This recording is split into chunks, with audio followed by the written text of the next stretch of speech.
Well, what a finish that was to an intriguing encounter. You could think of a lot of ways to describe that, but at the end it was a bit of a roller coaster ride. Both sides were in the game in different parts of it. Certainly if you go back to 194 for 8 when New Zealand were batting first, that should have been pretty much done and dusted for Team India the way things were progressing, but lots happened after that, and at the end of it all, the roller coaster finally coming to a grinding halt with India 251 all out, making a good fist of it thanks to Navdeep Saini and of course Ravindra Jadeja at the end. Was absolutely brilliant. Won't mention too much about that other name on the scorecard at the moment because I think he'll have a few points to ponder. Batted beautifully in the previous game, was going well until the stroke that got him out. But good effort in the end from Team New Zealand. New Zealand winning the series, of course, 2-0 for the first time an ODI series since 2014. Time to just catch a quick breath and then try and make sense of everything on My 11 Circle presents Cricbuzz Live. Gentlemen, what do you make of that? I would say bizarre game of cricket. Yeah. You would actually look at the first innings, and New Zealand must be thinking, oh, we are about 40-50 runs short of what we could have achieved on this track. Indians must be thinking, okay, we gave away say 20-25 runs more after New Zealand being 198 for 8. So how do we go in the break with? Like, we're saying that, okay, it might be an easy chase for the Indian team. It started and we were actually thinking that, oh, maybe New Zealand have scored 50 runs more than what was required on this track. And as Saini and Jadeja were batting, again the wicket was looking a very good wicket to bat on. So, it was actually one of those very confusing games to analyze or assess exactly what's happening. I think it just both teams making a lot of errors or basically playing under par, you can say. It was flashes of brilliance, combination of brilliance along with some poor execution of shots as well. Harsha, I said intriguing. Zaheer topped me with bizarre. Give me a word to describe that from my own point of view. For me, disappointing from India. Very disappointing. This was a game to be won. New Zealand have so much to be proud of in this game because they started this game really with 4.5 bowlers. Made only 270 on a very decent surface, and then 4.5 bowlers aware that Southee has to bowl out early. So the constraints that New Zealand had were so many. And their fielding coach coming to field. They were short of players, but look at the bowling. So Southee had to bowl out and go, which means that you have to bowl Neesham deep, you have to bowl Colin de Grandhomme deep, and so India had everything set up for them, and disappointed with Shreyas Iyer.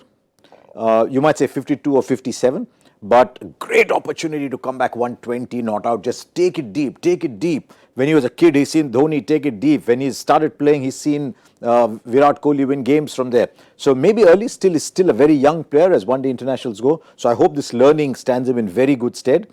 Also a little perplexed by Jadeja's innings because he had to take it deep, which he did. But once it went deep, he just wasn't enough in strike. Because for India to win, it wasn't Saini got his hits, Chahal got his hits, but Jadeja had to take you home. And in both partnerships, both with Saini and with Chahal, they faced many more balls than he did. So a little confused. I thought he left it till a little late. So maybe he doesn't have, maybe he can't finish in that explosive way because he had to hit 2 sixes in the end. It came down to there. Interesting point that Harsha makes, because when he was talking about Shreyas Iyer taking it deep, my first reaction was going to be like Jadeja did. Yeah. But when you think further into that aspect right, he makes a great point, because both the partnerships, even the tiny partnership with Chahal, he should be like, it's me. You're just there to keep me company. Chat with me. Chahal faced more deliveries than him. Unless he thought, unless he thought that take it deep, you never know. Yeah. Maybe they were targeting Neesham's over. I think by then it was too late. I mean, it would have been a very disappointing result for New Zealand from there, and it would have been a great fight back for Indian team from that point on. New Zealand deserved to win this match. There is no doubt about that. They made the match out of it with those first 10 or 15 overs which we are talking about. The new ball is going to be crucial. Yeah. I think what Indian batting lineup look to deep into their approach is that the asking rate was never really tough for them to play certain shots. And the shot selection is something which you can be critical of, because that shows your understanding of the game, your feel of the game. If you have wickets in hand and you are approaching the innings that way, then it's understandable. But I think when you're lost 2-3 wickets early on, then it's just about building, seeing that phase off, seeing the time off, and some of the shots which we've seen from the middle order was not really deserving of applaud or their understanding of the game, particularly when there is so much at stake. It was a good wicket to bat on. I think one thing which comes out of this game is that it was a good wicket to bat on. New Zealand bowlers gave everything in that first 10-15 overs. They hit the right areas. You are actually looking at some of the areas which they were bowling was like a test match length, which they backed themselves. They went in with that intent that if we want to win this game against the strong batting lineup of India, we have to get those early breakthroughs. Yeah, they started with 3 slips, remember? Exactly. Yeah. And inexperience of openers, yes, you can understand that, because the Indian team regular openers are not part of the series. So you can give them that. Okay, you can have inexperience of batsmen being exposed at the top of the order. But I think middle order, after Virat's dismissal, there was not enough signs of maturity shown by them. I think this was a great chance for them to prove that they are ready to take on the pressure situations. I think they failed to show that, or failed to convey that sort of a message to the world of cricket, that this lineup can take on anyone or learn quickly and adapt. How often you get these kind of opportunities? You go back to World Cup semi-finals, when there were top order debacle which happened, but it doesn't happen often with this Indian team. So you're going to get few opportunities, and you are supposed to be ready now. You look at that middle order. KL Rahul, Kedar Jadhav, Shreyas Iyer, they have had enough experience, and I think this was, I would say, opportunity miss because the stakes were very high. Imagine 1-all here in the series, and what kind of confidence you're taking forward. I think from that point of view, they missed a big chance. I think sometimes when you're chasing 330, there's almost no pressure to build an innings, because 330, 340, you're going straight away. And someone like Kedar Jadhav, for example, often comes in with 20 balls left, so maybe his whole mindset is like that. But when you're chasing 270, you build an innings. Dhoni was the master of a 270 game, for example. Virat became the master of a 300 run chase. So there you have to build an innings and understand and say, okay, when do I go? What do I do? Where do I pace my innings? And that is why I'm disappointed. It's a great chance for 3 batsmen to anchor an excellent run chase and tell Virat Kohli, doesn't matter, one day in a run chase you get out, we'll still pace it from here.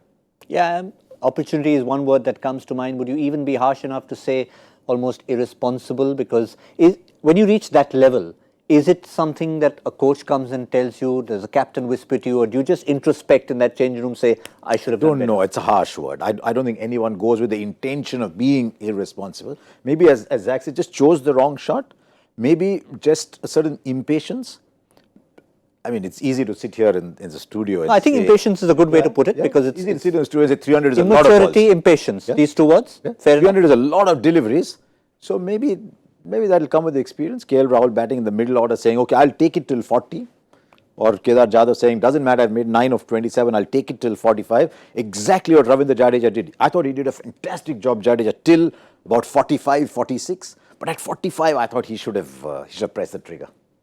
That's my feeling. But obviously points to ponder. Maybe I threw a bit of a harsh word in there, but I think it's your point of view. Did you win your competition or no? Oh, by a mile. Oh, okay. By a mile. At the end, just in case there were any doubts, Navdeep Saini got me batting points, as did Kyle Jamieson, by the way, who is man of the match. We were having a quick little straw poll before the show started, and we said Ross Taylor, Kyle Jamieson. I think we all agreed that Kyle Jamieson, pretty much with his 2 wickets and that cameo with Ross Taylor. Who's giving the man of the match? It must have been a bowler, because the bowler here gave it to the bowler as well. Were you still favouring Ross Taylor? I think you look at 198 from there, how New Zealand came back into the game. I think, at 198 for 8, they were out of the game at that stage because the wicket has looked good to bat on. And from there to get them to a respectable total from which they can make a game out of it, he played a vital role there. And then getting that early breakthrough of Prithvi Shaw. And then Saini when it was yeah. Just when India... Saini, once he started looking like a batsman. So he got Saini, the batsman, out. So, all you RCB fans, today was a good batting day for you, even if it wasn't Virat Kohli. Saini got runs, Chahal showed that he can hit the odd ball, and Josh Philippe is scoring runs in the big bash. Yes, and I must apologize, because when Chahal came to bat, I was like, okay, we love him as a bowler, but does he have it in him to stick around? And to give him credit, until that run out happened, he certainly... He was all right, yeah, he looked all right. He looked all right, yeah. But there's certainly one set of numbers that if you're an Indian fan, you would want to look away from, or maybe look hard at to try and sort it out. Because if you had a look at India versus New Zealand, last 5 ODIs, have a look at the number of wickets India have lost in the first 15 overs. And I think one gentleman here will definitely be looking at it, because when you're in the bowling side, you say take those 2 wickets in the first 10, you stand a good chance. First 15, 6 wickets lost, New Zealand won. 4 wickets, okay, in that case, Wellington came out on side, but 4 out of 5 lost, having lost wickets in those first 15. Today, 4 wickets lost. I think it's the lengths which they've been executing against this batting lineup. You know, if you look at that, it's about getting the ball in that test match length which we often speak about. It's not a typical white ball cricket length, and that is something which has been giving them these results, and they're able to get through the top order of India pretty regularly. I mean, these numbers are suggestive of that fact. Today also, that's something which we saw from all the bowlers. There was a conscious effort of getting the ball right up there, even if they've been going for few runs. That's why India actually stayed in the game, because they've been bowling that fuller length, and that is something worked for them in terms of getting wickets. So, if you look at that World Cup semi-final, India without Rohit Sharma, big blow, yes. Maybe without Hardik Pandya, which is also an important position. But otherwise, largely the same. Number 4 better in this game than in that World Cup semi-final. So that's a plus for India. Who are New Zealand without in this game? Without 5 of the people who played that World Cup game. Williamson, no Southee, no Williamson, no Santner, no Bolt, no Ferguson, no Henry. And they still won. And that's why I think it's a fantastic performance. All the more reason why that first spell from Jamieson was important. But I thought big performance from Tim Southee as well. Yeah. Struggling to run into bowl, has to bowl out early. After every ball, he's looking like that's the last ball he's going to bowl. Bowls 10 overs and gone, and still delivers 2 wickets in that. It was a lion-hearted performance. He looked almost red-faced and not out of embarrassment. You could see he was unwell. Put pressure on him, he didn't have much to give back. So just wonder from that point of view, India knew you can put a little bit of pressure on Southee, but more important, India knew Nisham has to bowl 10. So I just thought they could have played it differently. And just think, Zaheer, from Southee's point of view, he's had a disappointing few days. I mean, super over, call it what you like. He's been bowling the wrong lengths, getting hit. Now he comes back in a game where he's not feeling too well. And the way he set up Virat Kohli, first that little channel outside, and then the way he brought it back to get him out. So I think he went back to basics. You know, he just went back to what has worked for him over the years. You know, his strength always has been the swing. And that is something which we saw today, that he was making that conscious effort. Even in the previous game, we saw that. I think today he was backing himself even more. And what I was noticing was the use of the crease. So if you see that, you know, the outswinger which he was bowling, and then he was going wider of the crease and looking to bowl that outswing, which naturally creates that angle of coming into the wickets. So that is something which he has done effectively in this game. I think he has done his homework, and it's just about getting that confidence back. The signs of that which we've seen in the previous match has worked for him in today's game. And sometimes when you are down and out, you try to keep things simple. So, you know, when you are not well, you know, you cannot be using or wasting your energy. So you're conserving, and how you're conserving? By keeping it simple. So he wasn't thinking too many deliveries in his head. He was just thinking of, okay, I'm going to get the ball in that area. I'm just going to look to shape the deliveries away from the right-hander, which has been his strength. That is why when players are handicapped, they sometimes play better. yeah, you talk about Because a they cut out a lot of things and just go to the basics. Sometimes a batsman's on a bad foot, so he just plays a little safe, he cuts off all the risk, he actually ends up playing better. So sometimes when you're handicapped, you cut your options, play to your strengths, and therefore you actually become better. But Southee today, 10 overs, 2 for 41, was a fantastic performance. Also, Harsha, if you talk about lists, and we love lists in cricket, if there are many lists you want to choose to be on, I suspect one list would be right up there, most number of times to have dismissed a certain Virat Kohli. Where does Tim Southee stand on that list in terms of international bowlers? Guess what? Right on top. 9 times to dismiss Virat Kohli across formats. And I think today we've got a joy factor question with a list where you wouldn't want to be on that list. We'll reveal that a bit later, but this is a list. Anderson to Kohli has been one of the great contests of our times. What happened in 2014, and then the way Kohli played him when he went back in 2018 was fantastic. I didn't realize Southee had got him out 9 times. Some good bowlers in there. But 3 he quality got out spinners in Swan, Lion and Zampa. in the last game as well. He got out to ball coming back in. So just wonder if there's, I mean, it's just 2 dismissals. Can you see a trend? Or? I think see, over the years also, you often talk about James Anderson troubling Virat in that one series, and what was usually the plan. The plan was to have that 7th, 8th stump line, shaping it away from him, and that has been his area of concern for the years. It started, Zach, with one ball that he left alone in 2014. Right. Came back, hit off stump. Yeah. And that is and where then he started playing those those deliveries outside off stump. But what strength of Virat has been that he's so aware of exactly how to approach an innings. So that is something which one should not be concerned about, that how he's going to respond, or what kind of dismissals it has been for a bowler, and what was the score which Virat was batting at. That also matters, because at times you are just looking at the number of dismissals, but you're not looking deep into it in terms of where it's happened. Whether it was a situation of a death overs where Virat was just looking to hit big shots and got himself out. So I think if it's happening consistently in that first spell of any bowler to Virat, then it's a concern. Till the time it doesn't happen, I think it's not a fair enough. So it's not a concern enough. But today's Southee dismissal, you'll give it to Southee. Absolutely. Yes. Absolutely. And that's another example of him using that crease. So he actually went wide of the crease. That's why the ball just held its line, even though it was delivered to shape away from him. And that's possibly was the line which Virat was playing. Well, he did say, of all the batting we saw from Jadeja, from Saini, from Chahal, did impress the captain. He said, I'm happy with the way we finished the innings, but he feels that he let the game slip slightly, or in Team India let the game slip slightly to allow them to actually get to 273, because Jamieson, minutes earlier, had actually said they were going to be happy with around 230 when he came into bat, and maybe those 40 runs was a bonus, and perhaps not just a bonus, that's pretty much close to the difference between the two sides at the end, 22 runs. Yeah, there you go. It actually came to a stage. I thought if Jadeja had got a couple of blows, India could have gone on to win. Actually, interesting. I was just reading what Virat Kohli has said. He said didn't send any messages at all. We like players to play with their instinct.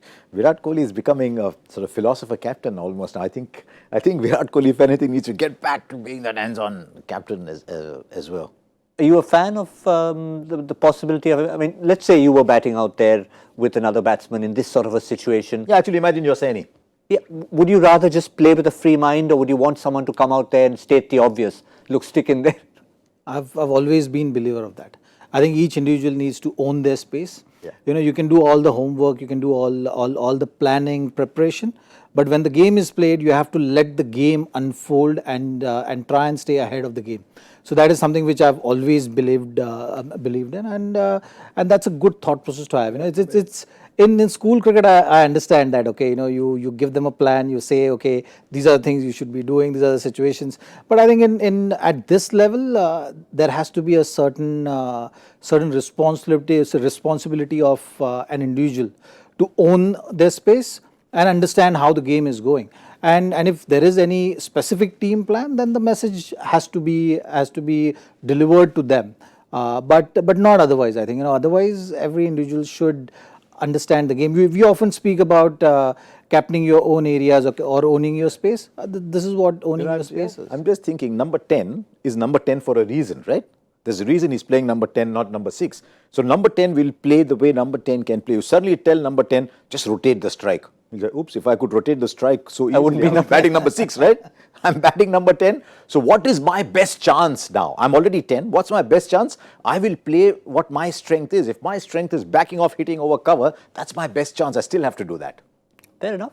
Sometimes I mean, you can send messages for different reasons, for declarations in test matches. If you were in a school match, maybe someone sends out a message saying your parents have come to pick you up, hurry up, you need to go home. But for no other reason, I think Zaheer Khan makes an excellent point of owning that space. We talked earlier in the show about fielders owning the space and being captain of their own little fielding space. I think it applies to batsmen as well, and Navdeep Saini showed that. When you also pick your teams, when it comes to your My 11 Circle teams, you too need to own your own space. Don't worry about what the other people are picking. Pick your best team, and then you can probably be a winner. So if you picked a brilliant team, it would probably be close to the My 11 Circle ultimate team of the day, which today would have had Jadeja sneaking in there at the end with bowling and batting. Martin Guptill with 79 of 79, vice captain. So not necessarily grand, high-scoring a game, but look at the amount of bowlers in there. Chahal, Southee, Saini, Thakur, Jamieson, Grondome also contributing there. So very bowler-friendly today. Well. Saini didn't get a wicket. He was 10-0, 48-0, right? So he was in there, though he's been shown to have an almost Zaheer Khan-like delivery. Yeah. But so in this case, it was Saini the batsman. To some extent, Saini the batsman. You don't get points for economy rates under 5. You probably do. So maybe a little bit there. Yeah. But in a losing cause, if you have to look for something positive, it is that at number 9 he can handle himself, which is a positive. I know you're clutching at straws to look at positives if number 9 can bat, but he can handle himself at number 9. That's a positive. I think every time Shardul Thakur comes out, we give that as a plus. So why not Saini as well? Yeah, correct. Absolutely. So I think it's something to look forward for India in the future. Let's not forget our winner, our My 11 Circle champion of the day. And that with 532 points is Rakesh Kumar of Haryana. Look at those fatigues. Oh boy, he bullied his way into that. Well done, Captain Rakesh Kumar, if that's what we can call you. Yeah, I mean, he's got a name tag, so he can't be wearing it as a costume. That's he is. actual uniform. Absolutely. So we salute you for that one, and good number of points to get 532. Well, Virat Kohli at the end of the match, while he talked about satisfaction in terms of the way his batsmen finished it off, obviously said he was disappointed with the result. But on the counter side, he feels that maybe ODIs don't have so much relevance in a year with the T20 World Cup, but he's still satisfied with one more ODI to go at Mount Maunganui. He still says that it's good to see that people can bat in certain pressure situations. He's also said, and this is interesting, he said, now we have nothing to lose, so we can... make some changes. What's he saying? We could consider changes in the final game since we have nothing to lose. I don't know. At least they have players to choose from, unlike New Zealand. Who had none. Let's have a look at India's squad and see what possible changes we can have, not necessarily meritorious, but just purely in terms of making sure everyone gets a game. What changes are you going to have? Look, Is KL Rahul opening the innings? Yeah, Kedar Jadhav had a good game, just the last game, he made 22 of 15. Okay. Maybe Jadhav is becoming this 20-ball batsman because of the strength of the top order, that's a separate issue. But if you want Manish Pandey to play, because he's in such good form, then he can only come in for one of the openers. Or Shreyas Iyer to be rested? I don't know. Shreyas is a young kid. He just wants to play in as many situations as possible. Yeah. His development will come from playing as many situations we have been talking about like giving that stability. Yeah. Having that open communication which has been working for him. Like Shreyas, take no credit away from him that he has scored 50 runs. Yeah, he did score 50. It's just about that he's more capable of delivering. And that is something which should be looked into, because we are looking at only when you lose those 2-3 early wickets, you need that number 4 guy to make it count. So he got in, and even more the reason, because he got in and not really finished it, you got to put that pressure on him to learn quickly as possible. Okay. Yeah. Fair enough. I think we were just... He made 52 or 57 when there were wickets down. So it's not that he batted badly. So I see Shreyas staying in the side. It's the same logic by which we were rapping Virat Kohli on the knuckles for 60 average. He's already done well, got 100, set a standard, and as a result of that standard, we're saying, come on, you can do better. So who will you leave out? Mayank Agarwal? If you want to play Manish Pandey, then you have to leave out Mayank Agarwal, ask KL Rahul to open the batting and say, look, it's a one-off game. Fair Can you keep and bat? Because so the long-term plan is for him to bat at 5. So that could be an option. I think it's hard on Jadhav, given that he's played his wonderful cameo. Or do you say, look, we don't have much one-day cricket coming up. I don't see Jadhav being in our plans for 2023. Let me go and play Manish Pandey at number 6, and Jadhav is not playing anyway. I mean, that's hard on him because he only has to play those small innings. He's only had to play them so far. See a chance for Kulcha coming together for one game? Possibly not. I think you would want Ravindra Jadeja to continue, and he will bat at number 7. So that means that there is only one spot available for a spinner. Maybe Shivam Dube will be considered that's the other option at 6. for the last ODI, just to see that having a 6th bowling option who can bowl 3-4 overs, because I think somewhere that 1 over which he has gone for runs has worked against him in this series, and wouldn't have been a bad call. Since you had the luxury of using KL Rahul, need not be in the middle order, open with him, and that opens up a slot for extra batsmen. And the reason KL Rahul started keeping was that they could have played one more extra batsman, which they often speak about to change the balance. But I think in this series they had the opportunity, but they didn't really capitalize on that, because inexperience at the top was something which hurt them, I would say, in the series. It's interesting to see what kind of person Shivam Dube is. Some people lose their confidence badly, whereas there are some people who say, I went 1 over 34, I want to bowl more and more and more so that I can show that I'm not the 1 over for 34 runs kind, I'm a better player than that. Some people just lose confidence. With them, it's better not to bowl there. But if he's the kind of guy who loves a fight, he'll say, yeah, I went 34 one day, but I also bowled out the last 2 overs against Bangladesh when you needed me to. So I don't know what kind of person Shivam Dube is. I don't know him well enough. I know Rashid Khan's the kind of person who always says, hit me for 30 in 1 over, I'll come back stronger. Don't mind. He's a world-class bowler, so yeah. All right, what about the opposition? Do they have any players? Is there anybody left in New Zealand? I mean, it's just down the road, just fly in some people, drive up some people. Mitch Santner, we don't know how serious that. If the Santner injury is bad, they'll have to get another spinner in, because I don't see them playing a specialist batsman at number 8. Basically, it was like a high school team. Everyone's available plays. Including Luke Ronchi. Yeah, Luke Ronchi had to come in and field. So I see that as one change, getting in a bowler at number 8. Otherwise, I'm sure they'll play Jamieson again. They have to. I think he's a really good bowler, Jamieson. I don't know how bad Southee is, but otherwise just play this side with one change, maybe. Or maybe Blundell. I don't know what you think of Blundell. Do they have another batsman in there? Williamson is back for the 3rd game. Williamson. So if Williamson is back, then he will replace Blundell. Apart from that, it will all be subject to fitness. let's just look at this team like that. Because if Southee is recovered and fit, obviously after today's performance, he would want to play another game. Kane Williamson, if he's fit, he walks back, and that will certainly strengthen that batting lineup for sure. The thing which is going for New Zealand right throughout the T20 and ODIs, they've been getting a great start. I think for Indian team, it's about going back to the drawing board and saying, okay, what are the things which have been working for us in ODIs? How we prepared for the World Cup, what were the plans?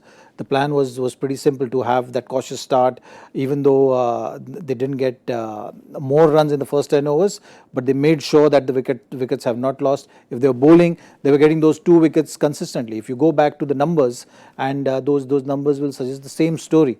It's about just sticking to those triggers which actually makes a game for you. The formula which has been working for you in terms of winning matches, which is taking those 1 or 2 wickets in the first 10 overs, spinners coming on to bowl, taking those 2-3 wickets in the middle overs. That really sets the match for you, and you're always restricting teams for less than par score on that particular day. And you have the batting lineup to go out there more often than not, get you home. Yeah, well, New Zealand getting home, but I'm sure they'll be pretty pumped up after the 5-0 defeat in the T20 internationals to at least finish the series 3-0 in their favour. It would be a retribution of sorts. We won't use any other words with R for the moment. Just the fact that New Zealand would like to finish the series on a high. If only they can find a spinner somewhere in the country. If Santner is not fit, I'm sure they might want to add that to the ranks. And if they do find one, remember, you'll have a new name to contend with. So look out for that. There could be a new name. They're the home team. They can bring in anyone they want to. My11circle.com. Get the app downloaded and look out for any names that are added last minute, because you can actually make changes till the game actually begins. Just one order of business. I briefly mentioned a list you would not probably want to be on. Tim Southee is on the list of having dismissed Virat Kohli the most number of times, but the list of today's Joy Factor question, I've already given a hint, it doesn't matter. Whoever's had to answer has already answered. Bhagwat Chandrasekhar, Ajit Agarkar, Virendra Sehwag are the only 3 Indians to do what in Test cricket? Something last done by a Bangladeshi, Nurul Hassan. against the West Indies in 2018? And the answer first is that they bagged a king pair, first ball dismissal in both innings of a test match. Nurul Hasan of Bangladesh was the last to do it. And of course, there were a couple of, one tail-ender, one reasonably hard-hitting all-rounder, that's Ajit Agarkar. Won't say anything about him. Ajit's a good friend. Yes, we remember the 100 Lords, of course we do. And of course, Virendra Sehwag in that one forgettable test match in Birmingham. I'm thinking, does Sehwag want to be on a batting list as Chandrasekhar, who holds this amazing record of scoring more test runs than taking test wickets? So does Sehwag want to be on that list? But I remember that those game. 3 names were so confusing. You mean more wickets? Yeah, that's what it is. You mean more test wickets than runs? Sorry, what did I say? More test runs than wickets. He's got more test wickets than runs, correct. He's got more test wickets than runs. I think that game from Sehwag was a game he was flown in as a replacement something. I think he was injured. And on the 2011 tour, he came in. Because I remember him telling me once, laughing. He wasn't ready. He said, I flew all these miles to bat for 5 minutes. What a first ball duck in both innings. Yeah. Happens to the best. Yep. Where was this game? I think it was in England. England 2011, I think. 2011. England 2011. Somebody was telling me a story of the other day of somebody whose family came in to watch him play. They missed it by a couple of minutes. He only played for that long, and that's why they never saw his career. They never saw him, but he never played a game again. I can't get the name now. The whole family came. They were a little late. He got out and never played again. So they never saw him bat in international cricket. Given the name escapes us, and given that we have so many of you out there who are trivia buffs, hashtag Cricbuzz Live. If you can think of this name, please let us know. Next show, we promise, in the last ODI, we'll have plenty to talk about where we will slip that in with your name and with the answer. If we remember it first, we'll tell you that. Joy, if you're watching, please do help us with that one. Meanwhile, the winner of today, the King Pair King. Who is the King Pair King? Rohit Atnoor, who's got 2 ducks in his own name. There you go. At the rate Rohit Atnoor. Well, he's got 3 actually. He's got 2 together. Yeah. But he's got one in the O as well. Yeah, he's got 1 in front and 2 at the back. There you go. There you go. That's another remember. There he is. And a little thumbs up from Joy. Thank you very much. So hopefully Joy's got 1 too. Equally fascinating in the next game. So that's all we have. Disappointing, yes. Intriguing. Bizarre, call it what you like. It was quite a roller coaster, the second match in Auckland. Everything moves to Mount Maunganui, and we'll be there once again at 7 o'clock in the morning on Tuesday. Can't keep track of days. Do join us for that, gentlemen. We'll see you there. Thank you very much for your time. My 11 Circle presents Cricbuzz Live. Thank you all for watching. We'll see you soon.